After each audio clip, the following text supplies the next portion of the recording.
Hello and welcome to another beautiful day here on Life and Whiskey. As always, I am Jordan, and today we're going to look at Larceny Kentucky Straight Bourbon. Okay, so Larceny, being that it is a straight bourbon with it is a NAS or a non-age statement whiskey. That means that it is a minimum of 4 years, and to get the straight bourbon designation, it has to be a minimum of 2 years. So to get the non-age statement part, it's 4. To get straight bourbon, it's 2. It's 92 proof or 46% ABV.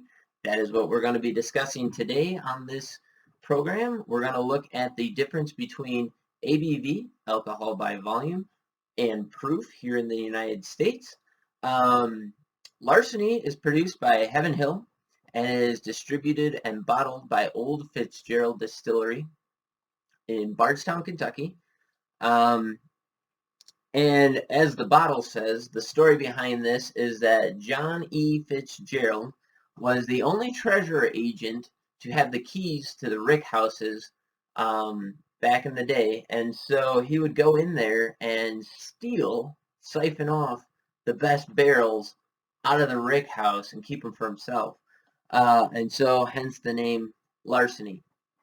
So that's kind of the background story on this. So here we go. We're going to pour us some of this, and we'll get into the tasting notes here, and then we'll get into our small discussion.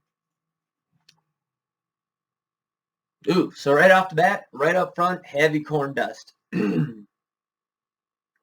Get some sweet vanilla caramel in there. You know, a couple of spicy notes, but nothing over the top, really. Just very, very sweet up front in the nose. Corn dust being the main smell that I'm pulling out of there.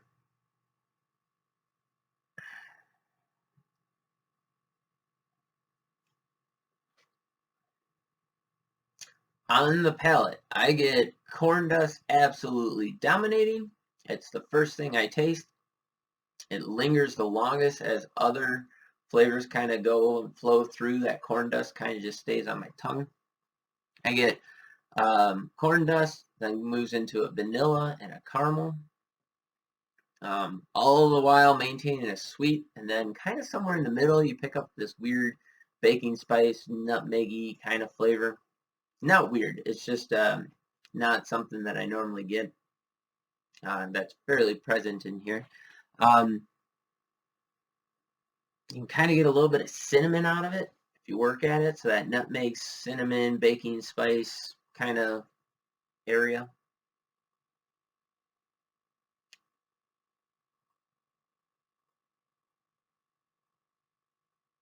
So concentrating on the finish on this one. So you kind of move off those baking spice notes. You get into the sweet again. It's kind of mostly caramel that you pick up out of there, along with some dry oak and some oak tannin in there. Has a very long and light finish, so it's light on the oak, a little bit of pepper spice in there, maybe some barrel spice, but it's a really good whiskey, especially if you like a corn dust heavy or forward whiskey. Highly recommend this one. That's Larceny, and it's at 92 proof. Now, 92 proof, what's that mean, and where's that come from? So, the term that we use with most alcohol is proof, and proof comes from back in the day, I think somewhere around the 1700s and thereabouts, when they actually proved the alcohol content of the whiskey by mixing, or alcohol I should say, mixing alcohol with black powder and then lighting it on fire. If you could maintain and keep a flame on it, then that liquor would then be considered proved. And so that's where the term proof comes from, is from proving the whiskey. Now today it is kind of an outdated concept. Some moonshiners and stuff will still prove their spirit by doing you've probably seen some YouTube videos about it. Put your alcohol or your spirit on a spoon, light it on fire. If you can maintain a blue flame, that means you're burning ethanol, which means you have a higher proof. But really, that term doesn't have as much weight today as far as what it actually means. And so what has a more stringent meaning is ABV, or alcohol by volume, and it's expressed as a percentage. And so here's a couple definitions. So proof in the United States is decided at 60 degrees Fahrenheit. It is double the percent alcohol by volume number. So as we said here, this Larceny is 92 proof, which means that it is 46% alcohol by volume. So take 46, multiply it by 2, you get 92 proof. Okay, alcohol by volume then is expressed as a percentage, and it's the percentage of alcohol volume of a solution at 68 degrees Fahrenheit. Okay, and so that is what you're going to find on the bottle. The most accurate way to represent this is to actually do it is when a distiller is figuring out their proof, they will take and weigh the spirit. And when you weigh a spirit, you can figure out the alcohol by weight at 68 degrees Fahrenheit, and then multiply it by 0.079 to get your percent of alcohol by volume. Okay, so what is all that, so that's kind of figuring out the percentage of alcohol in any bottle of spirit that you're drinking. In our case, it's going to be in whiskey. And the legal definition of whiskey means that it cannot be lower than 40% or 80 proof.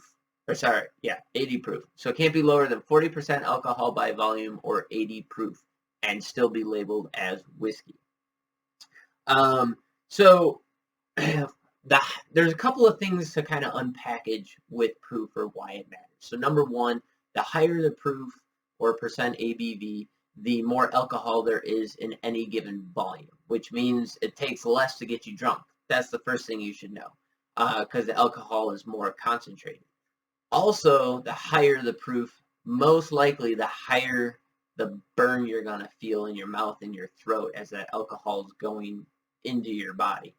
And the alcohol will actually kind of burn your tongue a little bit and tone down your ability to pick out flavors and stuff. So if you're drinking a higher proof whiskey, in time as you're drinking it, your ability to pick out nuances is going to lessen a little bit. But you do become acclimated to it as well. So the more you drink it, the easier it is for you to drink, the more accustomed you become to higher proof whiskeys. The other thing you want to kind of keep in mind is, when you're starting to think about budgets and what you can get based on ABV and proof. So most of your budget whiskeys, something under $15, in almost all cases that I can think of under $10, you're gonna be in that 40%, 80 proof range. And largely that's because if you have a barrel of whiskey that you're taking, in order to maximize the amount of bottles that you can get out of that barrel, you're going to proof it down as low as possible. So let's say you got a barrel of whiskey, you put it into the barrel at 125 proof. Some evaporation happens, the volume in there, and that's your angel share, the volume in there reduces slightly and your alcohol volume increases slightly. And so when you pull it out of the barrel, it comes out at, say, 126 proof. So it went up 1 proof point. And now, in order to maximize the number of bottles that you get out of there, you take it and you cut it with water and you reduce it all the way down to 80 proof. Okay, that is how you get the most number of bottles out of a barrel. And as we discussed earlier, when I did the Buffalo Trace episode, the number one driver of price is rarity. So if you can get more bottles out of a barrel, that makes it less rare. Therefore, the price can be significantly lower. And with that, we kind of discussed earlier that price is not indicative of quality. You can get some really good whiskeys for cheap, and some of the lower proof ones, it's harder to do, but some low proof whiskeys can actually have really good flavor and nuance to them, but it's rare to find those. Um, but typically, you can kind of base price using that rarity model and proof hand in hand, right? So the higher the proof, the less bottles per barrel you're going to get, the more rare it becomes just by sheer volume, right? So in your moderate range, then your moderate price range, that $20 to $40 price range, then maybe you're going to see stuff that's going to be 90 proof and above in most cases. And 90 is still kind of on the lower end. I would say that you could even bump that up to like 100, where you get your bottled and bonds um, type whiskeys, and then your single barrel whiskeys and your cask strength whiskeys. Those tend to be up higher. And as you keep your proof higher, the alcohol is really what's holding most of the flavor in a whiskey. Water does not hold the whiskey flavors coming from both the grains and the barrel very well. So typically the higher proof, the more nuance and flavor there is to get out of a bottle. Okay, so finally, when you get up to the higher price point, like above 35, 60, 70, $100, whatever, when you remove the most rare of rare stuff and you just get like a top shelf type whiskey in the 40 to $60 range, let's just keep it right there, you're definitely going to be in the higher proofs most often. 95 and above proof is where you're going to be at. You're going to get more nuance. It's made for sipping and enjoying. The whole reason I'm doing this whiskey review channel is so that we can take a whiskey and really pick out the nuances and the flavors that you get out of it, and just kind of go through the whiskey experience. That's what I hope you guys are all doing while you're drinking your whiskey, is enjoying the experience that goes with it. I know not everybody's as big of a dork or nerd as I am and really gets excited by all that stuff, but hopefully you can start picking out some of those subtleties and flavor. And if you get a wide variety of proofs and brands and stuff, you can start seeing the differences and the similarities. Look at the elk hunting series that I just did, How to Hunt Elk. I just do the Evan Williams collection there. Now that's all right, there we go. There was our daily dose of computer frustration. But luckily, almost done, so this won't take very long to wrap this up. So I was talking about higher proof and how it tends to have more nuance because the higher alcohol content is carrying more flavor than a lower proof, which has more water, and water does not carry the flavor as well. The other really nice thing about a higher proof whiskey is that it allows you to add water to it in the manner that you want and the amount that you want. So if you really want to explore a whiskey, a good way to do it is, if you get a higher proof whiskey, you can take it and just little by little add a little bit of water at a time.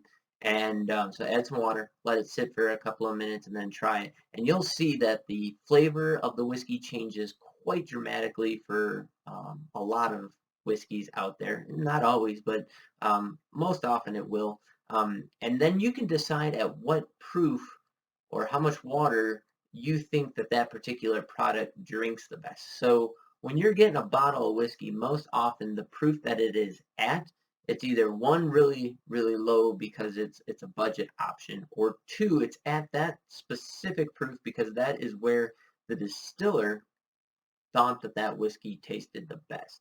So like this one, you'd go, okay, how did they come up with 92 proof? Well, they sat there they took it out of the cask. Let's say it came out at like 110, and then they slowly added water to it, bringing that proof down and tasting it little by little. And they said, yep, this is the flavor profile that we're looking for.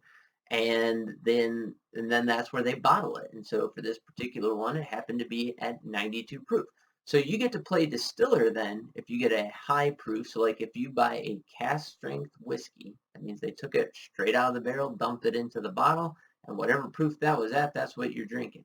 You can start there and play distiller and proof that down until you find where you really like that particular whiskey. So I encourage you to get out there, try it, check out different proofs. It is always amazing, especially this day and age when you have thousands and thousands of whiskeys to choose from. What big manufacturers are able to do versus what craft distillers are able to do when it comes to proof and flavor and just overall quality of whiskey. So don't be afraid to get out there, try it. Also, I'm not a man of means by any stretch of the imagination, and so what I mean by that is, I don't have a lot of disposable income, so I kind of slum it in the under $30 category of whiskey often, especially if it's something that's a go-to bottle of mine that I'm like, okay, on a daily basis, this is what I want to be drinking. I tend to get something from a category or from a brand or whatever that's on the budget-minded side of things. That being said, there's a lot of nuance to be found in some budget brands, and there's a lot of underrated brands out there. So go ahead, check out this channel for more. I'm actually going to do some reviews later on that are going to be focused in that budget category, and I'll give you some of my top picks in that area, and see what you think. Just don't be afraid to get out there and explore, especially in the budget stuff, because if you do come across a bottle and you're not really a fan of it, what are you out? 5, 10, 15, $20, whatever. It's not the end of the world. But on the other hand, you might find that diamond in the rough that is underrated by everybody and you really enjoy it. And because taste is subjective anyways, if it's something that you personally like, go all in on it, man. Enjoy the heck out of it. And if you can get it for a decent price, that just makes it even more enjoyable in my opinion. So I'm going to leave it there. Again, today's whiskey review, we looked at Larceny, and I hope you enjoyed the review and have a little bit better understanding of the difference between proof and percent alcohol by volume. And as always, please leave in the comments below what you are able to find Larceny for in your area and where your area is. If you have any other comments, please feel free to leave those below as well, and I'll try to address those. If you have any ideas about content you'd love to see, let me know. I will do my best to try and make a video to represent that. And yeah, I think I'm going to leave it there. You guys enjoy the rest of your day. Thanks for watching, and stay tuned for the next videos coming up.